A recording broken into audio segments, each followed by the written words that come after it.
ভাইয়া ফাইনালি ডাকারে হুতায় দিলেন। বলছি আপনি মাটি আসলে আপনার অনুভূতি কিরম ভাইয়া? খুব ভালো তো। এর আগেও মাঠে আসলাম একদিন, তখন সিলেটের সাথে একদম ওই তো না, ওই তো কিনার না, দি। ওই তো না ভাইয়া। একদম কিনার দি। নোয়াখালী দিতে হবে ভাইয়া। ওই তো আসতেছি, কিন্তু ওই দিন মাঠে আসছি সিলেটের লোক একদম কিনার দি যাই হারিয়ে গেছি। আজকে আসছি জিতে গেছি। আচ্ছা আপনার কি মনে হইতেছে না ভাইয়া কি? যে আপনি যদি প্রত্যেকদিন ম্যাচে থাকতেন হ্যাঁ, বেগুন টিপে আপনি খাই দিতেন একদম ভাইয়া? না এটা তো অবশ্যই। হ্যাঁ, প্রত্যেকদিন তো থাকা সম্ভব না, প্রতিদিন থাকতে গেলে তার ব্যাচেলর পয়েন্ট হইতো না। এটা শুটিং তো করতে হইব নাকি?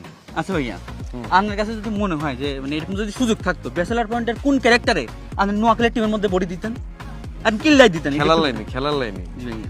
আমি তাহলে আমাকে জাকিরে দিতাম, এতে খেলা খুব ভালো হারে। আমি জানতাম ভাইয়া আপনি জাকিরের নামটাই বলে ফেলবেন। আর কারে বাদ দিতাম এটা কইলা না? কারো দিতেন ভাইয়া? সবার আগে বাদ দিতাম হাবুরে, কিল্লাই ভাইয়া। কারণ এত উঠতে যেত, এত মাঠে আইলে এত উঠতে যেত আর নিহাল ভাইয়া? না। হিগারও দিতাম, দিকে শোকেন বহুতলে লিখতে তাইলে যাবো। ধরে ফেলছি ভাইয়া। বলতেছি যে আপনার কাছে একটা প্রশ্ন করুম, চারটে মানে অপশন থাকবে, একটা সিলেক্ট করতে হবে ভাইয়া। হ্যাঁ এটা হচ্ছে যে রোকেয়া, হ্যাঁ ইভা, হ্যাঁ। স্পর্শ হ্যাঁ। নাকি নোয়াখালীর ঘরে আপনারা বিপিএল এর কাপ, কোনটা নিতেন ভাইয়া?